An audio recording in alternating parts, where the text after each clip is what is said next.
Amis de la naturopathie, bonjour. Bienvenue sur la chaîne innovenaturopathie.com. Abdelaziz El Mansouri, naturopathe, nutrithérapeute et micronutritionniste certifié. Aujourd'hui, je voulais faire une vidéo assez courte pour vous parler d'une vidéo que j'ai vue justement sur Arte, dont le titre est Le diabète, une addition salée. Dans cette vidéo, il y a pas mal d'intervenants. On souligne surtout le scandale de l'industrie pharmaceutique au travers notamment du livre de Bertrand Bergala, musicien français. Et ce livre, c'est Diabétiquement Vôtre. Dans ce livre, il explique qu'en 1921, deux chercheurs canadiens découvrent l'insuline. Ils vendent le brevet au laboratoire américain Lilly pour $1 symbolique chacun, afin qu'elle soit produite en masse et afin d'aider le maximum de gens au travers de cette invention géniale, il faut le dire. Donc en fait, ils ont donné le brevet pour sauver des vies humaines, mais au final, cette invention géniale, l'insuline a été totalement dévoyée. Dans le programme, dans le film, il nous explique, il dénonce aussi les mensonges de l'industrie pharmaceutique qui est coupable d'ententes illicites sur les coûts concernant l'insuline.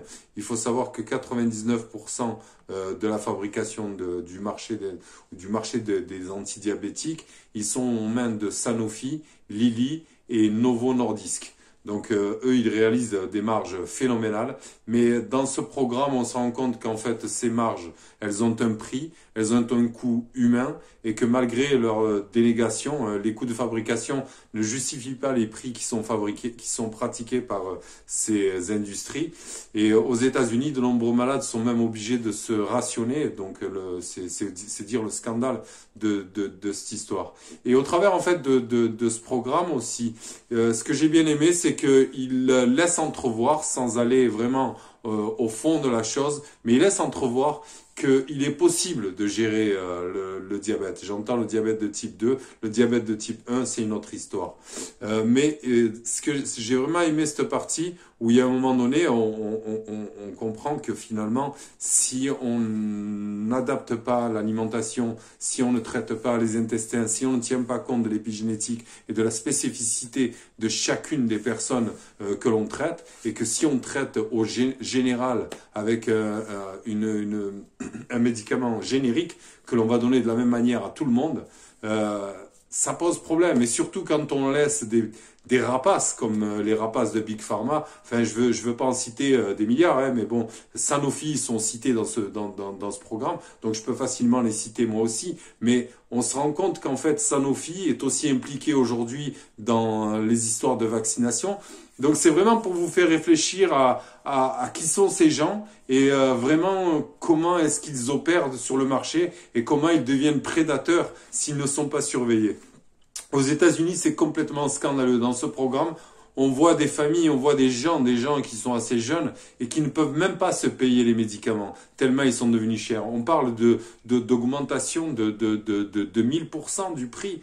Donc c'est des scandales phénoménaux. Donc en fait, voilà, ce que j'ai vraiment apprécié, comme j'ai dit il y a un instant, c'est que il laisse entrevoir qu'on n'est pas entre les mains de Big Pharma. On n'est pas obligé de subir leurs dictats. Il existe d'autres moyens de traiter le diabète type 2. Certes, on n'est pas en guerre contre l'allopathie. Certes, la metformine ou les antidiabétisants sont des médicaments qui sont vraiment utiles dans l'urgence. Mais est-ce qu'on ne peut pas traiter le fond? Donc voilà, c'est la question que je voulais poser. Et je voulais aussi faire la différence entre le diabète de type 2 et le diabète de type 1. On sait que le diabète de type 2 était autrefois considéré comme une maladie d'abondance.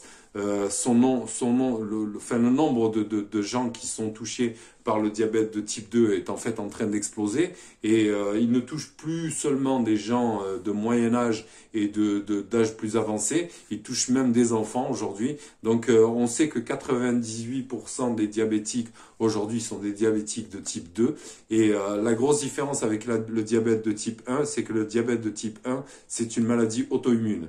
Elle est moins fréquente que le diabète de type 2 et En fait, si vous voulez, 95 à 98% des gens qui ont le diabète de type 1, qui sont concernés par ce type de maladie, ont un type génétique en fait. Le diabète de type 1 est en fait une maladie auto-immune, comme on les appelle, et les cellules du pancréas censées synthétiser l'insuline sont détruites par les cellules immunitaires du diabétique, et en fait l'hormone n'est donc plus sécrétée au bout du compte.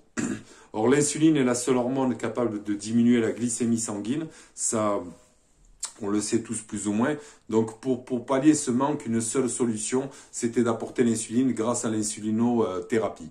Et donc voilà, c'était grosso modo ce que je voulais dire par rapport aux deux profils de diabète. Mais maintenant, ce que je voudrais faire, c'est voir avec vous comment est-ce qu'on peut faire pour aller un petit peu plus loin. La question de savoir pourquoi une personne développe un diabète de type 2, on pourrait l'explorer pendant, on pourrait en discuter pendant des années. Ça a été débattu pendant des décennies. Pendant de nombreuses années, on a incriminé les graisses alimentaires. On n'a jamais mis en cause le sucre, je ne sais pas pourquoi d'ailleurs.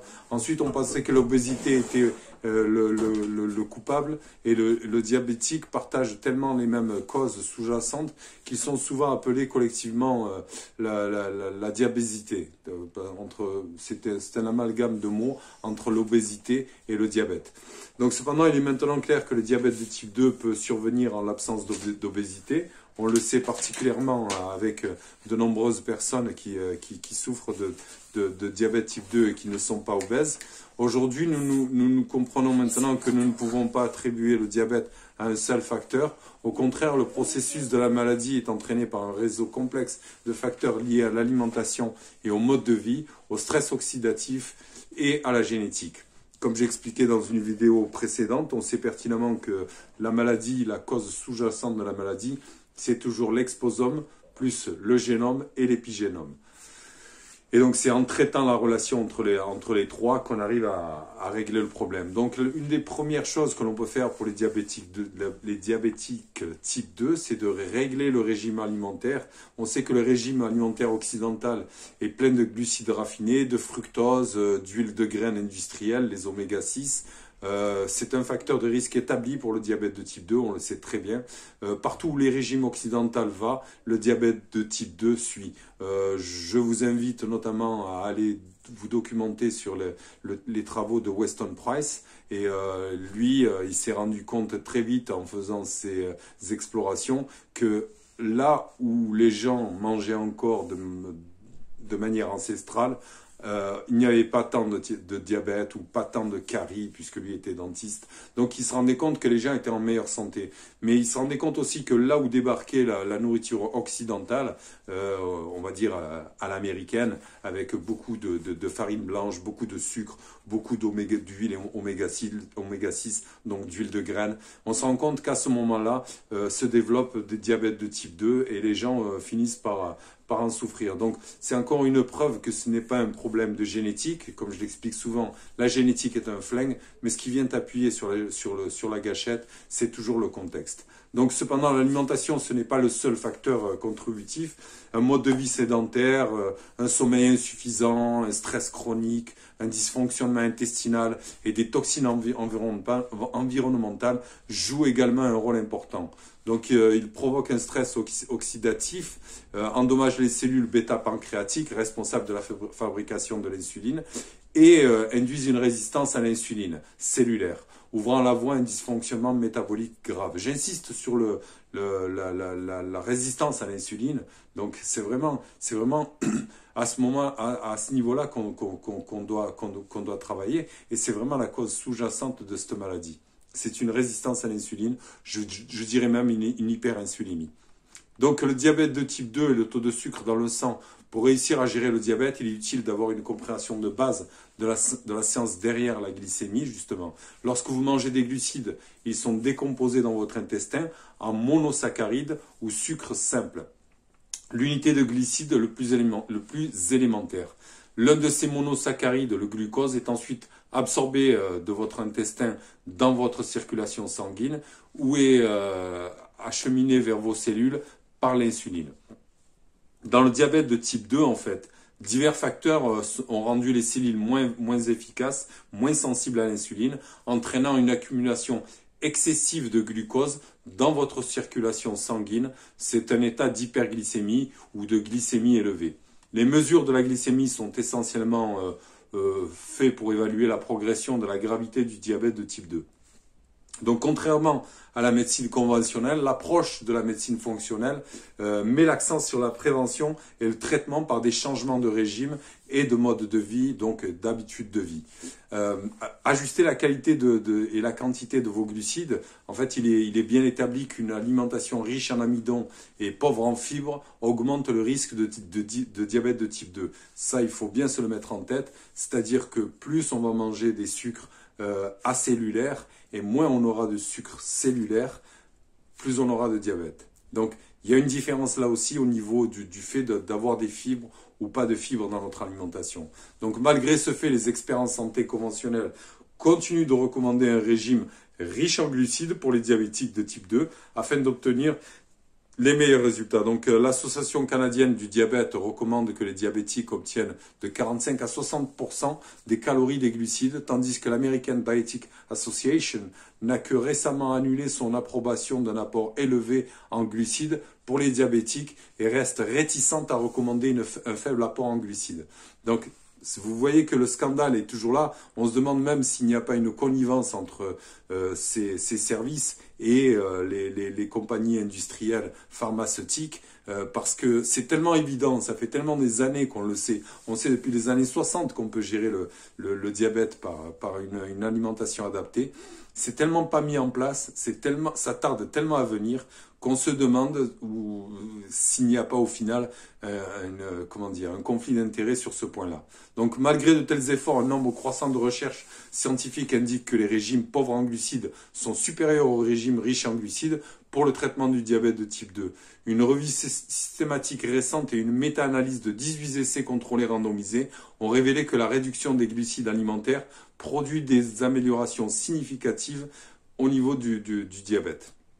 Donc voilà, c'était juste pour vous expliquer ça, grosso modo. Mais on sait aussi que, au-delà de l'alimentation qui est toujours la base, ce que j'explique, c'est que en général, quand on a une personne qui est diabétique, on sait qu'au niveau intestinal, c'est pas terrible. Donc il faut toujours, dans notre approche nous fonctionnelle, traiter le problème de fonctionnalité, c'est-à-dire qu'on va traiter ce qui va empêcher la motilité de l'intestin, donc le péristaltisme, qu'on va traiter ce qui va créer des ballonnements, qu'on va traiter ce qui va créer... Enfin, tous les problèmes, si on n'a pas assez d'acidité, etc., tous ces problèmes-là, il faut les régler en amont, d'accord? Une fois qu'on a réglé ça, on va adapter l'alimentation à la personne que l'on a en face de nous.